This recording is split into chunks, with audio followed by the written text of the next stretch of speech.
हे, tension आ रहा है सोमत लिखने में। अरे टेंशन की क्या है बात जब सॉल्यूशन है यहाँ पे। So hello everyone, this is Priya Mishra and welcome to JR tutorials. तो कैसे हो बच्चों, जोरों शोरों से तैयारी चल रही होगी। आई होप सो सभी बड़े मजे से पढ़ाई कर रहे होंगे और जितने भी लेक्चर्स आ रहे हैं उसे बड़े ही मजे के साथ देख रहे होंगे। Last lecture I hope so सभी बच्चों ने देखा होगा। एप्रिसिएशन कैसे पढ़ना है, एप्रिसिएशन को कैसे लर्न करना है, उसका बहुत ही बढ़िया ट्रिक दिया है मैंने। तो जिन्होंने भी नहीं देखा है फटाफट से जाके उस लेक्चर को भी जरूर से देख लेना। ओके चलो, सो आज हम डिस्कस करने वाले हैं स्वमत के बारे में। स्वमत क्या होता है, स्वमत समझ के जिन भी बच्चों को हिंदी या मराठी थोड़ा बहुत आता होगा, अच्छी तरह से समझ में आता होगा, वो स्वमत का मतलब जरूर से समझ जाएंगे। भले उन्हें लिखने ना आए पर मतलब जरूर से समझ जाएंगे। अब अगर मतलब समझ गए तो आधा काम तो यहीं पे खत्म हो गया। कैसे खत्म हो गया बोल रहे होंगे ना, मैम आपको आता है इसीलिए तो इतने मजे से बोल रही हो, हमको नहीं आता हो तो हमें टेंशन आ रहा है ना। अरे टेंशन क्यों लेना है, इसमें भी ट्रिक बताने वाली हूँ ना, टेंशन क्यों लेना है। चलो सो चल मार के आज सारे रूल्स को देखेंगे कि स्वमत हमें लिखना कैसे है, कितने मार्क्स के लिए आता है, कितना मार्क्स मिल सकता है, ये सारी चीजें डिस्कस करने वाले हैं हम इस लेक्चर में। ओके सो सबसे पहले स्वमत आपको फिक्स आएगा 6 मार्क्स के लिए। कितने मार्क्स के लिए, 6 मार्क्स के लिए आपको स्वमत फिक्स आएगा ही आएगा। कहां पे आएगा, कैसे पता चलेगा, इस तरह से पता चलेगा क्वेश्चन नंबर 1 में। ठीक है, क्वेश्चन नंबर 1 में ठीक है, क्वेश्चन नंबर 1 में वाला जो आपका पैराग्राफ होगा, मतलब कि गद्य होगा। गद्य मतलब पैराग्राफ वाले आंसर, पद्य मतलब पोयम वाले आंसर्स। ठीक है, सो गद्य में क्वेश्चन नंबर 1 के जो गद्य रहेगा, पहला पैसेज रहेगा, पहले पैसेज का तीसरा वाला जो क्वेश्चन होगा वो आपका स्वमत होगा।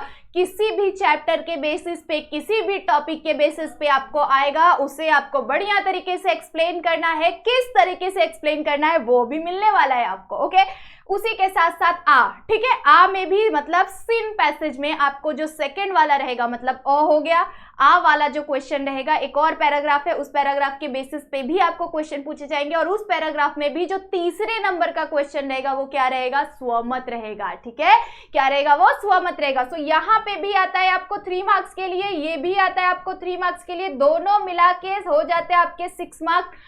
तो 6 मार्क्स पाना बहुत बहुत बहुत इजी है। ठीक है, चलो सो स्टार्ट करते हैं किस तरह से हमें इसे समझना है। ओके, मैंने कुछ क्वेश्चंस लिए हैं, साथ ही साथ उसके आंसर्स किस तरह से हमें पढ़ना है वो भी मैंने आप लोगों को बताया हुआ है। तो पहले क्या करते हैं कि कुछ रूल्स देख लेते हैं। ठीक है, अब जब भी आप स्वमत लिखोगे, ठीक है, जब भी आप स्वमत लिखना शुरू करोगे तो सबसे पहले आपको क्या करना है, सोचना है। क्या करोगे, अब बोलोगे कि मैम उधर पे तो सोचने का टाइम ही नहीं मिलता।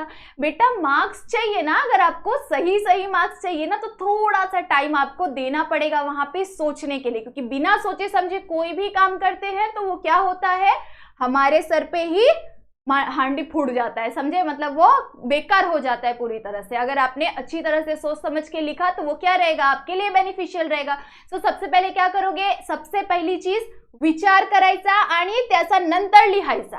ठीक है, इस चीज से आपको मिल जाएंगे पूरे 1 मार्क्स। ठीक है, सोच समझ के लिखोगे 1 मार्क्स मिल जाएंगे। सेकंड, विषय अनुरूप, मतलब सब्जेक्ट रिलेटेड ही चीज आपको क्या करनी है, वहां पे लिखनी है। ठीक है, सब्जेक्ट रिलेटेड ही चीज आपको उस आंसर में लिखनी है। अगर आपको पूछा हुआ है प्रदूषण के बारे में, या आपको पूछा हुआ है कोई तो भी चैप्टर है आदर्श विद्यार्थी, ठीक है, इस आदर्श विद्यार्थी मतलब एक ऐसा, मतलब जैसे कुछ प्रेरणा करने वाला स्टूडेंट होता है ना, उस चीज से रिलेटेड आपको क्वेश्चन आया हुआ है और आपने उसके अंदर आंसर लिख दिया प्रदूषण, वातावरण, या आपके मन में जो आया आपने गोज दिया उसके अंदर आंसर, क्या आपको मार्क्स मिलेगा, नहीं मिलेगा। क्या आपको मार्क्स मिलेगा, नहीं मिलेगा। अगर आपने खाने में मांगे हुए हैं बहुत सारी वैरायटी और उसमें आपको दे दिया सिर्फ और सिर्फ पानी, तो क्या आपको मजा आएगा, नहीं आएगा, है कि नहीं। सो उसी तरह से जो पूछा है उस चीज को सोचो, उस चीज को समझो एंड देन आंसर फॉर्म करो। बिल्कुल भी ऐसा नहीं करना कि क्वेश्चन कुछ और दिया है और हमने आंसर कुछ और लिख दिया, पूरे के पूरे 0 मार्क्स मिल जाएंगे। क्वेश्चन रिलेटेड आंसर थोड़ा भी रहा तो आपको आराम से 1 मार्क्स हर एक टीचर देगा। कोई भी टीचर अगर चेक करेगा तो उन्हें आपने कितना भी गंदा लिखा होगा, कितने भी मिस्टेक्स किए होंगे, पर अगर आपने सब्जेक्ट रिलेटेड चीज लिखी है तो आपका 1 मार्क्स तो फिक्स है। ठीक है, दोनों आंसर्स में 1-1 मार्क्स मिल गए तो भी 2 मार्क्स हो रहे हैं। ठीक है। तो पहली चीज को ध्यान में रखना है, सेकंड आपको ध्यान में रखना है, देन थर्ड चीज क्या है, थर्ड चीज हमें क्या ध्यान में रखना है, भाषा शैली। क्या ध्यान में रखना है, भाषा शैली। भाषा शैली क्या होता है मैम, पता नहीं, समझ में नहीं आता। अरे समझने के समझाने के लिए तो मैं हूं यहाँ पे। सो भाषा शैली क्या होता है कि आप जब भी जो भी चीज लिख रहे हो वो आपको एक प्रेजेंटेबल लैंग्वेज में लिखना है। इस तरह से नहीं कि आप लिख रहे हो तो उसमें आपने कुछ भी फालतू के लैंग्वेजेस इस्तेमाल कर दिए। सो इन चीजों को आपको नहीं करना है एग्जाम में, ठीक है। आप एकदम प्रॉपर लैंग्वेज का इस्तेमाल करो, जो शब्द आपको क्लियर कट लिखने आते हैं उन्हीं शब्दों का इस्तेमाल करो। अगर आपको कोई भी चीज लिखने नहीं आ रही है, कोई हार्ड लैंग्वेज, कोई हार्ड शब्द है, तो उस शब्द को आप क्या करो कि स्किप करो, ठीक है। क्योंकि जितनी ज्यादा गलती होगी उतना ज्यादा मार्क्स कटेगा। तो मार्क्स कटवाना नहीं है, मार्क्स हमें चाहिए, ओके। तो इन चीजों का आप क्या रखोगे, ध्यान रखोगे। अब इन तीन चीजों का, जो 3 रूल्स मैंने दिए उन 3 रूल्स का ध्यान रखोगे, एक मार्क्स आपको मिल जाएंगे, ओके। तो दोनों में 3 मार्क्स मिल गए, तो पूरे हो गए 6 मार्क्स। तो 6 मार्क्स इसीलिए सभी बच्चों के फिक्स होंगे इन 3 रूल्स को फॉलो करने के बाद, ओके। चलो, सो फर्स्ट क्वेश्चन देख लेते हैं। फर्स्ट क्वेश्चन को समझते हैं कि आंसर किस तरह से फॉर्म किया हुआ है, ठीक है। उसके बाद में और डीपली आप लोगों को अच्छी तरह से समझाऊंगी। अब यहाँ पे क्या दिया हुआ है, स्वमत का क्वेश्चन हमें दिया हुआ है। तो स्वमत का मतलब क्या होता है, हमारा मत। क्या होता है, हमारा मत। अब मेरा मत नहीं, जो पेपर लिख रहा है उस इंसान का मत, मतलब आप लिखोगे उस पेपर को, आप पढ़ रहे हो उस क्वेश्चन को, तो आपका मत क्या है, आप उस क्वेश्चन के बारे में क्या सोच रहे हो, आप उस टॉपिक के बारे में क्या सोच रहे हो, आपको वो लिखना है। अब ये मत लिख देना उसके अंदर कि हम तो इस चीज को कुछ सोच ही नहीं रहे, हमें तो कुछ भी इंटरेस्ट ही नहीं है इस चीज में। आपको इंटरेस्ट हो या ना हो, पर एग्जाम के बाद जब मार्क्स आएगा ना तो घर पे डंडे मारने में मम्मी पापा को बड़े मजे आएंगे, समझे। तो क्या करना है, सोचना है उस चीज से रिलेटेड क्या क्या बढ़िया बढ़िया लिख सकते हो, वो सारी चीजें उसमें लिख डालनी है, ठीक है। चलो, तो स्वमत का पहला क्वेश्चन क्या है हमारा, शाल व शालीनता यांचा पाठ्यात, मतलब पाठ में जो शाल और शालीनता, ये आप लोगों का चैप्टर है, ठीक है। पाठ्याच्या आधारे, ठीक है, मतलब पाठ के आधार पर। पाठ्याचा आधारे मीनिंग मतलब क्या होता है, पाठ के आधार पर तुम्हाला कळलेला अर्थ स्पष्ट करा। तुम्हाला कळलेला अर्थ स्पष्ट करा मतलब तुमको इस चीज से क्या सीख मिल रही है, तुमको इस चीज से क्या समझ में आ रहा है, उस चीज को आपको क्या करना है, वहां पे एक्सप्लेन करना है, ठीक है। क्या करना है, आपको बढ़िया तरीके से एक्सप्लेन करना है, अपना मत एक्सप्लेन करना है, ठीक है। अपना मत मतलब आपको उस चीज से क्या सीख मिल रही है, आपको क्या समझ रहा है उस चैप्टर से। शाल व शालीनता आपके टेक्स्ट बुक का चैप्टर है। शाल व शालीनता इस चैप्टर को, ये इंपॉर्टेंट चैप्टर है। इसके में इस चीज, ये टॉपिक से आप लोगों को फर्स्ट 2022 में भी क्वेश्चन आया था, 2023 में भी क्वेश्चन आया था, तो शायद से 2024 में भी आ सकता है, ठीक है। सो क्या करना है, इस चैप्टर को इंपॉर्टेंट समझना है और रीड जरूर से कर लेना है। चैप्टर को रीड कर लोगे, कोई भी आंसर फॉर्म करने में बहुत इजी पड़ेगा, ओके। तो चैप्टर को पहले रीड कर लो, आज ही जाके, अभी ही जाके, शाम को जो भी चैप्टर्स आप लोगों को ऐसा लग रहा है कि इंपॉर्टेंट टाइप के हैं उन सभी को रीड कर लो, ठीक है। अब उस चीज को साइड में रखते हैं, पहले समझते हैं कि स्वमत कैसे लिखना। इतने जोर से चिल्ला के मेरे फेफड़ों में दर्द हो रहा है, ठीक है। अब इस चीज में आप गलती मत करना बिल्कुल भी, ठीक है। अभी मेरा इतना एनर्जी जा रहा है और उसके बाद भी अगर आप लोगों को 6 में से 2 मार्क्स मिले तो क्या करना है, आपको बढ़िया तरीके से लिखना है और 6 में से कम 5.5 तो लाना ही है, ठीक है। चलो, तो क्या करना है, सबसे पहले आपको सोचना है। अब ये शाल और शालीनता ये चैप्टर है, आपके टेक्स्ट बुक का चैप्टर है, सभी ने थोड़ा ना थोड़ा सुना ही होगा। तो इसमें सबसे पहले आप क्या करोगे, शाल व शालीनता इन दोनों का मीनिंग लिख दोगे स्टार्टिंग में, ठीक है। जैसे ही आपने शाल व शालीनता का मीनिंग लिख दिया, वैसे ही बच्चों को क्या हो जाएगा, मतलब टीचर को क्या हो जाएगा, बच्चा नहीं पेपर चेक करेगा, ओके।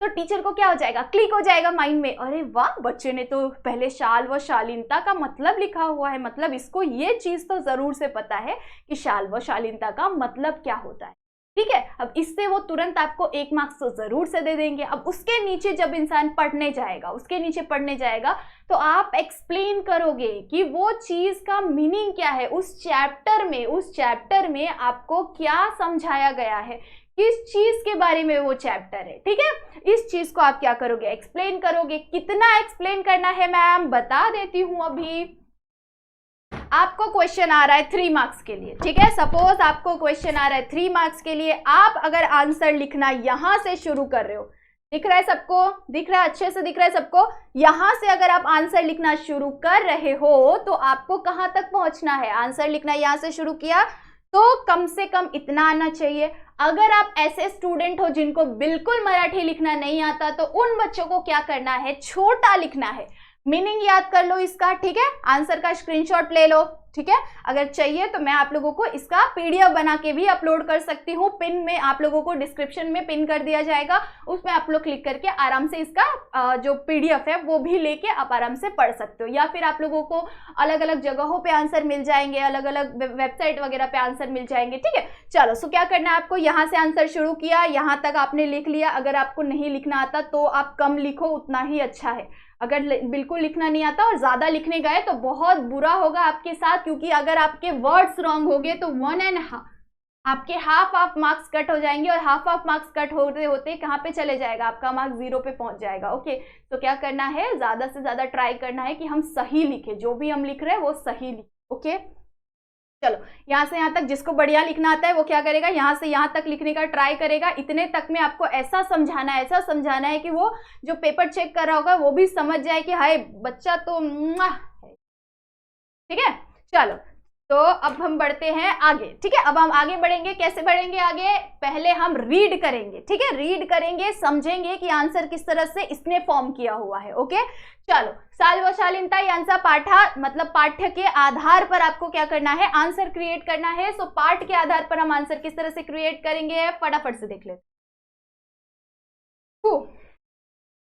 पहले शाल व शालीनता का मीनिंग लिखा है। शाल हे सन्मानाची आहे। ठीक है, शाल का मतलब क्या होता है, सम्मान चिन्ह। ठीक है, शाल का मतलब क्या होता है, सम्मान चिन्ह। शालीनता हा सज्जन माणसाचा स्वभाव धर्म आहे। शालीनता का मतलब क्या होता है, सज्जन मनुष्य का स्वभाव, मतलब सज्जन मनुष्य जो शांत व्यक्ति होता है उसका स्वभाव, इस चीज का स्वभाव धर्म, इस चीज को बताया हुआ है शालीनता से। ठीक है, शाल से कैसे बताया हुआ है, सम्मान चिन्ह, मतलब सम्मान चिन्ह। ओके, चलो उसके नीचे देख लेते हैं। ये चीज हमने अभी मैंने आप लोगों को बताया। क्या करोगे, पहले आप मीनिंग लिख दोगे, उसके नीचे क्या लिखोगे, जी, हाँ, सम्मान चिन्ह आहे। जी व्यक्ति, जो व्यक्ति, मतलब जी व्यक्ति, हिंदी में मैं बोल रही हूँ आप लोगों को, जो व्यक्ति। ओके, इसमें ट्राई कर रही हूँ जितना ज्यादा आप लोगों को मराठी का हिंदी में कन्वर्ट करके बता दूं, क्योंकि हिंदी आता रहेगा ना तो आप मराठी में, अगर हिंदी में समझ जाओगे ना तो मराठी में थोड़ा बहुत आप क्रिएट कर पाओगे। बट अगर टोटली मराठी करने चले गए तो फिर ये प्रॉब्लम हो जाएगा कि भाई समझा क्या था, बोला क्या था, कुछ पता ही नहीं चल रहा है। ठीक है, मेरे साथ भी ऐसा होता था जब मेरा स्टार्टिंग का पीरियड था, जब मुझे नहीं आता था मराठी बिल्कुल भी, उस टाइम पे। ठीक है, जैसे 7th 8th के टाइम पे। ओके, चलो, जी व्यक्ति मुलात शालीन आहे। ठीक है, जो व्यक्ति बच्चों में शालीन आहे, तिला शाल अधिक शोभा देते, उसे शाल अधिक शोभा देता है। उसके बाद किंतु, हाँ, किंबुना शालीन माणसाला शालीची गरज ही नसते, सॉरी नवहते, मैं बोल रही थी नसते। ठीक है, जो व्यक्ति मतलब जो बच्चा लोगों में क्या रहता है, शालीन रहता है। ठीक है, जिन बच्चों का लोगों में सम्मान होता है वही बच्चे क्या करते हैं, वही बच्चे लोगों में एक मतलब सम्मानित, एक अच्छा बच्चे के रूप में जाने जाते हैं। ठीक है, ऐसा होता है ना, जैसे बहुत सारे बच्चे कुछ होते हैं ना स्कूल में, थोड़े पॉपुलर टाइप के होते हैं, जैसे उनको सारे टीचर्स बहुत लाड करते हैं। कोई भी काम हो, बेटा तुम ना क्लास के सीआर बन जाओ। ओके, सो सीआर जानते होंगे ना आप सभी। तो इस तरह के बच्चे जो होते हैं उन्हें सम्मान ज्यादा मिलता है। ठीक है, इस तरह से हमें क्या किया गया है, उस चीज को समझाया गया है। ठीक है, जैसे उस चैप्टर में आप लोगों को बताया रहेगा, उसी चैप्टर के आधार पर आपको क्या करना है, इस आंसर को फॉर्म कर देना है। ठीक है, आप फटाक से स्क्रीनशॉट ले सकते हो ताकि आपको पढ़ने में काम आ जाए। मैं यहाँ पे इरेज कर देती हूँ। ठीक है, आप इसको स्क्रीनशॉट ले लो और इस चीज को समझ जाओ कि आपको क्या करना है। इसी तरह से आंसर फॉर्म करना है। किसी का एग्जाम्पल देके फॉर्म कर लो, चाहे किसी बच्चे का एग्जाम्पल देके फॉर्म कर लो, या तो फिर आपको चैप्टर अच्छी तरह से समझ में आया है तो उस चैप्टर के बारे में आप लिख सकते हो कि उस चैप्टर में क्या हुआ था, कौन से इंसान के बारे में बताया गया था। इस चीज को आप वहां पे बढ़िया तरीके से एक्सप्लेन कर सकते हो। ठीक है, और वो चैप्टर वहां पे समझ में आ जाए कि उस चैप्टर से रिलेटेड क्या बात थी, क्योंकि यहाँ पे आपको बोला हुआ है पार्ट पाठ के आधार पर आपको आंसर लिखना है, मतलब उस चैप्टर के आधार पर आपको आंसर लिखना है। तो उस चैप्टर में क्या चीज समझाया गया था, क्या चीज बोला गया था, उस चीज को आपको उस आंसर में क्या करना है, फॉर्म करना है। ठीक है, तो इस तरह से आप क्या कर सकते हो, कोई भी आंसर लिख सकते हो। अच्छे अच्छे शब्दों का इस्तेमाल करो, जैसे दुर्जन, दुर्जन उस चैप्टर के किसी आदमी का नाम है। ठीक है, दुर्जन पासून असतो माणूस असतो। ठीक है, दुर्जन माणूस, यहाँ पे हाँ, जो दुर्जन माणूस असतो त्याला शालीने कितीही नटवले तरी त्यांचा शालीनता घेणे कठीण आहे। ठीक है, इस तरह से हमें बताया गया है कि जो दुर्जन लोग होते हैं उन्हें क्या बोला गया है कि उनके लिए जो शालीनता कितनी ही नटवले, ठीक है, कितना भी मतलब उनके बारे में बताया गया है, कितनी ही नटवले तरी त्यांच्यात शालीनता घेणे कठीण आहे, तभी भी उनके लिए क्या होता है, शालीनता लेना कठिन होता है। ठीक है, इस तरह से आपको क्या किया गया है, आंसर को बताया गया है। ओके, चलो सो अब इसके आगे देखते हैं, एक और आंसर को देख लेते हैं जिसे हमें किस तरह से फॉर्म किया गया है, किस तरह से बनाया गया है। ओके, सो सेकंड क्वेश्चन क्या है, सेकंड क्वेश्चन को पढ़ लेते हैं, पहले रीड कर लेते हैं अच्छी तरह से। तुम्हाला अभिप्रेत असलेली आदर्श विद्यार्थ्यांची गुण वैशिष्ट्ये लिहा, मतलब तुम्हें पता हो ऐसे किसी आदर्श व्यक्ति का, ऐसे आदर्श विद्यार्थी का, मतलब स्टूडेंट का, ऐसे आदर्श स्टूडेंट का तुम गुण वैशिष्ट्य लिखो, मतलब उसके अंदर के अच्छाइयों को, उसके अंदर के गुणों को तुम एक्सप्लेन करो। ठीक है, अब यहाँ पे ऐसा नहीं बोला गया है कि आपको उस पाठ के आधार पर लिखना है। ठीक है, नहीं बोला गया है, तो क्या करना है आपको ना सबसे पहले स्टार्टिंग में लिखोगे आपकी, मतलब आदर्श बच्चा होता कौन है। ठीक है, आदर्श बच्चे कैसे होते हैं, उनके अंदर कौन कौन से गुण होते हैं जिन्हें देख के लोगों को क्या लगे, लोगों को प्रेरणा मिले, लोगों को प्रेरित करे वो चीज कि हाँ उसके जैसा ही हमें भी बनना है। तो इसको आप क्या कर सकते हो, स्वमत, मतलब आपका मत क्या है इस विषय पर, उस चीज को आपको एक्सप्लेन करना है। ठीक है, अब इसी के साथ साथ आप क्या कर सकते हो कि ना अपने किसी दोस्त का एग्जाम्पल ले सकते हो। ठीक है, ये ना क्या करता है, आंसर को थोड़ा प्रेझेंटेबल बनाता है। माझा एक मित्र आहे तो खूप चांगला आहे, तो प्रत्येक एग्जाम मध्ये, तो प्रत्येक परीक्षेमध्ये, ठीक है, एग्जाम को परीक्षा बोलते हैं, सो तो प्रत्येक परीक्षेमध्ये प्रथम क्रमांक घेते। ठीक है, सो वो हर एक परीक्षा में क्या करता है, प्रथम क्रमांक लेता है, प्रथम क्रमांक पाता है। तो उसके अंदर की कुछ अच्छाइयां है। तो सर्व विद्यार्थी व शिक्षकाला खूप सम्मान देतो। ठीक है, सो इस तरह से आपको क्या करना है कि उस चीज को आप एक्सप्लेन कर सकते हो। ठीक है, अगर आपको बढ़िया तरीके से लिखना आता है तो। अब ये चीज जरूर से ध्यान रखना है कि आपको ये 3 मार्क्स के लिए आ रहा है, तो 3 मार्क्स आपको कोई इजीली तो देने नहीं वाला है। ठीक है, तो आपको क्या करना है कि अच्छी तरह से क्वांटिटी में आंसर लिखना है, पर ये नहीं करना है कि आप उस ख्याल में बह जाओ और उसके कारण आप पीछे के आंसर्स को मिस कर दो। ठीक है, सो आपको क्या करना है, पहले थोड़ा सा लिख लो, इतना लिख लो कि कम से कम आपको 2 मार्क्स मिल जाएगा। ओके, सो इतना लिखने के बाद आप आगे भी बढ़ सकते हो, आगे के क्वेश्चंस भी अटेम्प्ट कर सकते हो। एंड देन जैसे ही आपको आगे का और कुछ चीजें ऐसी है जो नहीं आ रही है, तो आप तुरंत पीछे आ जाओ और फटाक से जो आंसर आपने छोड़ा हुआ है उन आंसर्स को बढ़िया तरीके से कंप्लीट कर लो। ओके, ज्यादा भावनाओं में बह के, ज्यादा भावनाओं में बहते समुद्र के पार नहीं चले जाना है आपको। ठीक है, ज्यादा मत लिख के आना, ज्यादा ओवर राइटिंग करोगे सो मार्क्स भी चले जाएंगे इससे। ओके, सो एकदम मेंटेन करके बढ़िया तरीके से लेवल में आंसर लिख के आना है और अच्छी तरह से एक्सप्लेन करना है। ठीक है, कुछ एग्जाम्पल्स देके एक्सप्लेन करना है, किसी दोस्त का एग्जाम्पल देके एक्सप्लेन कर दो, किसी इंसान की विशिष्टता बता दो कि अब वो आदर्श विद्यार्थी जो होगा, जो आदर्श विद्यार्थी जिसे माना जाता है, उस विद्यार्थी के अंदर कौन कौन सी विशिष्टताएं होंगी, उस चीज को आपको क्या करना है, बढ़िया तरीके से एक्सप्लेन करनी है यहाँ पे। देन यहाँ पे देखते हैं, आदर्श विद्यार्थी हा अभ्यासात हुशार असतात। ठीक है, उस हुशार असायला हवाच। ठीक है, मतलब जो आदर्श विद्यार्थी है वो पढ़ाई में होशियार तो होना ही चाहिए। ठीक है, होना ही चाहिए, तभी तो उसको टीचर्स लाड करते हैं ना। पण तो खेळात व सांस्कृतिक कार्यक्रमातील कुशल असायला हवा, मतलब वो साथ ही साथ, अब वो पढ़ाई में तो होशियार होना ही चाहिए डेफिनेटली। ठीक है, होशियार असावा हवा। ठीक है, हवास। लेकिन उसी के साथ साथ और क्या होना चाहिए, वो जो सांस्कृतिक कार्यक्रम साथ में जो अलग अलग गेम्स होते हैं उनमें भी वो क्या होना चाहिए, अव्वल होना चाहिए, बहुत ही स्मार्ट होना चाहिए, होशियार होना चाहिए, कुशल होना चाहिए। हवा। गुरुजी ना आदर देनारा, ठीक है, गुरुजी को आदर देने वाला। मैं अभी आप लोगों को स्टार्टिंग में ही बताई हूँ कि वो टीचर्स को सम्मान दे, अपने दोस्तों को सम्मान दे, ठीक है, सभी को सम्मान देगा, स्मार्ट होगा। त्याची शिकवण मांडण्यास व त्यांची शिकवण कृतीत आणण्यास असला पाहिजे, ठीक है, मतलब उनकी जो भी उनकी सीख होगी, जो भी उन्होंने बोला होगा, उस चीज को आपको क्या करना रहेगा, मतलब जो आदर्श विद्यार्थी रहेगा वो क्या करेगा, टीचर से देने वाले हर एक सलाह को वो क्या करेगा, मानेगा ही मानेगा। साथ ही साथ उन्होंने जो भी चीजें बोली है उस चीज को करेगा ही करेगा, ठीक है, मतलब तुम ये चीज कर लो, इस चीज को फॉलो करो और ज्यादा अच्छे मार्क्स आएंगे। तो इस चीज को क्या करते हैं, जो स्मार्ट बच्चे होते हैं, जो क्लास के टॉपर्स होते हैं, वो क्या करते हैं, उस चीज को फॉलो करते हैं।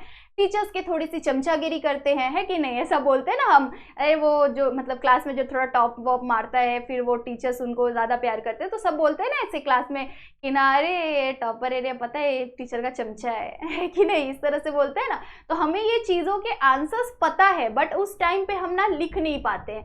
जैसे आपके क्लास का एग्जाम्पल ले लो, वो बच्चा क्या जो स्मार्ट रहता है, जो फर्स्ट आता है हमेशा क्लास में, वो कैसा रहता है, वो अपने पढ़ाई में भी स्मार्ट रहता है, साथ ही साथ वो अलग अलग गेम्स में भी पार्टिसिपेट करता है अच्छे से। मेरी एक फ्रेंड है, मैं उसका नाम लेती हूँ, पारस उसका नाम है, ठीक है। सो वो क्या करती है ना, पढ़ाई में भी स्मार्ट है, साथ ही साथ वो इतने सारे अलग अलग एक्टिविटीज में इतनी स्मार्ट है ना कि मैं आपको बता भी नहीं सकती, वो बहुत ज्यादा स्मार्ट है। अब मैं क्या थी, पढ़ाई करती थी, बाकी जो अलग अलग चीजों में पार्टिसिपेट करती थी ना उसमें भी मैं एवरेज रहती थी। ऐसा नहीं था कि हाँ हमेशा फर्स्ट ही आती थी। कुछ कंपटीशन है ना तो उसमें कभी 3rd रैंक आ गया, कभी 4th रैंक आ गया, ऐसे कभी फर्स्ट ऐसा नहीं था कि बचपन से फर्स्ट आई हुई। बट आपको क्या करना है, अरे नहीं, हाँ, सो उसको वो क्या करती थी कि पढ़ाई के साथ साथ बाकी चीजों में भी हमेशा फर्स्ट आती थी। तो कुछ ऐसे बच्चे होते हैं और उसको टीचर्स भी बहुत ज्यादा लाड करते थे, मुझे भी बहुत प्यार करते थे क्योंकि मैं थोड़ी सी क्यूट थी ना, इसीलिए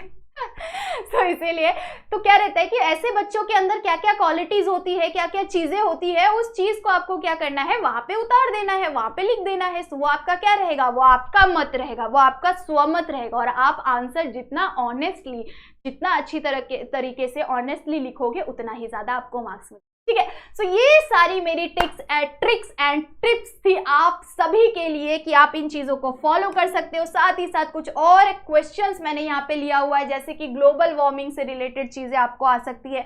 अगर ग्लोबल वार्मिंग का टॉपिक आया तो सबसे पहले आप लिखोगे ग्लोबल वार्मिंग होता क्या है, ग्लोबल वार्मिंग होने से कौन से ग्लोबल वार्मिंग होने के क्या क्या कारण है, ठीक है। सबसे पहले ग्लोबल वार्मिंग का मीनिंग, उसके नीचे क्या लिखोगे, होने के कारण, मतलब ग्लोबल वार्मिंग हो क्यों रहे हैं, होने के सारे कारण लिख दोगे। उसके नीचे ग्लोबल वार्मिंग होने से क्या क्या प्रभाव पड़ रहा है हमारे देश में, हमारे दुनिया में, पूरे वर्ल्ड में क्या क्या प्रभाव पड़ रहा है। साथ ही साथ ग्लोबल वार्मिंग अगर वैसे ही बढ़ता चला गया तो बाद में क्या हो सकता है, पूरे देश का किस तरह से विनाश हो सकता है, ये सारी चीजें आप क्या कर सकते हो, उस आंसर में लिख सकते हो, ठीक है। चलो आज देख लेते हैं, तुम्हाला अभिप्रेत असलेली आदर्श विद्यार्थीचा गुण वैशिष्ट्य लिखा। सेकंड फिर से वही क्वेश्चन रिपीट हो गया। तो समझ सकते हो आप लोग कि ये चीजें क्या है, ये आपको 2023 में भी आया है, 2022 में भी आया है, तो क्वेश्चन आने के ज्यादा चांसेस है। इसलिए आप क्या कर सकते हो कि इन चीजों को आप फॉलो करो। साथ ही साथ प्रदूषण रिलेटेड आ सकता है, वायु प्रदूषण रिलेटेड आ सकता है। अगर प्रदूषण रिलेटेड आया तो क्या करोगे, सबसे पहले सारे प्रदूषण के नाम लिख दोगे, ठीक है। कौन सा प्रदूषण किस कारण से होता है, उसको रोकने के कौन कौन से उपाय है, प्रदूषण ज्यादा होने के कारण क्या क्या हो सकता है, ये सारी चीजें आप क्या कर सकते हो, लिख सकते हो। ओके, आई होप सो सभी बच्चों को समझ में आ गया होगा कि स्वमत हमें किस तरह से लिखना है। और अगर अभी भी कोई डाउट है तो आप तुरंत जाके मुझे मैसेज कर सकते हो मेरी इंस्टा पे, जो कि है प्रिया मिश्रा आर। ये इस आईडी पे जाके आप मुझे मैसेज कर सकते हो कि आपको अभी भी कौन से टॉपिक में डाउट है। इसमें तो ज़रूर से नहीं डाउट रहेगा, एप्रिसिएशन में तो डाउट मैंने क्लियर कर दिया है जैसे जैसे। और ग्रामर के सारे लेक्चर्स ऑलरेडी अवेलेबल है, सारे लेक्चर्स मैंने बढ़िया तरीके से पढ़ाए हुए हैं। साथ ही साथ वन शॉट भी आप लोगों के लिए ग्रामर का मैं लेके आऊँगी, राइटिंग स्किल का भी वन शॉट में लेके आने वाली हूँ। जल्द से जल्द आप लोगों को प्रोवाइड कर दिया जाएगा, आज या फिर कल सुबह तक आप लोगों के लिए जरूर से आएगा। कल सुबह सुबह आप सभी के लिए पूरा पेपर सॉल्विंग का लेक्चर आने वाला है, लाइव लेक्चर आएगा जिसमें मैं आप लोगों को पूरा पेपर सॉल्विंग बताने वाली हूँ। सो बच्चों प्लीज इतने सारे एफर्ट को प्लीज आप लोग मतलब सोचो कि हाँ इतने एफर्ट ले रहे हैं तो हमें भी कुछ करना चाहिए ना। अब गला फाड़ फाड़ के अगर टीचर आपको पढ़ाने की कोशिश कर रहा है कि आपका एक एक मार्क्स कहीं भी ना जाए, मेरी तरफ से मुझे जितना लगा मैंने आप लोगों को उतना बताने का ट्राई किया। तो आपको क्या करना है, सारे रूल्स को याद रखने हैं और कोई भी आंसर छोड़ के बिल्कुल नहीं आना है। हर एक आंसर अटेम्प्ट जरूर से करना है, भले उसके अंदर आपने 2 लाइन या 4 लाइन ही लिखा क्यों ना, लेकिन छोड़ना नहीं है बिल्कुल भी। ओके, आई होप तो सभी को समझ में आया होगा। और बिना लाइक किए तो बिल्कुल मत जाना, कमेंट में बताना कि क्या सच में मैं क्यूट हूँ कि नहीं हूँ। ओके, तो ये सारे रूल्स को फॉलो करो, लाइक करो और शेयर करो। शेयर अपने सारे फ्रेंड्स से शेयर कर दो ताकि उनकी भी हेल्प हो जाए, क्योंकि अगर आप आदर्श विद्यार्थी हो तो आप शेयर जरूर करोगे। ओके चलो, तो तब तक के लिए बाय बाय, मिलते हैं नेक्स्ट लेक्चर में। चलो सो तब तक के लिए बाय बाय, मिलते हैं नेक्स्ट लेक्चर में। लाइक करके जाना, सब्सक्राइब करके जाना न्यू हो तो, ओके, और सारे फ्रेंड्स से शेयर भी जरूर करना।